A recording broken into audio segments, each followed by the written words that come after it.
una pa lang alam ko na ang gagawin ko is yung ginataang manok. Sobrang nagtugma yung dala kong secret ingredient saka yung nandun sa mystery bag. Do you know what is your secret ingredient?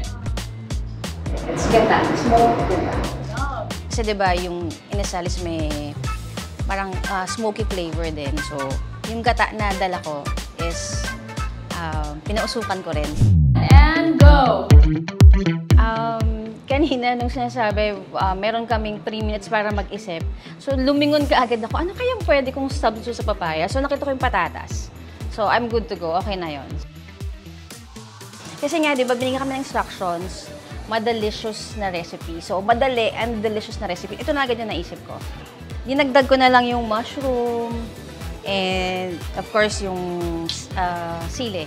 Kasi hindi mo na kailangan magtimpla. Konti na nga lang nilagay kong asin kasi timplado na yung manok. Hindi ka naman magluluto para lang sa sarili mo. Siyempre, para sa loved one mo na nagustuhan yung niluto mo.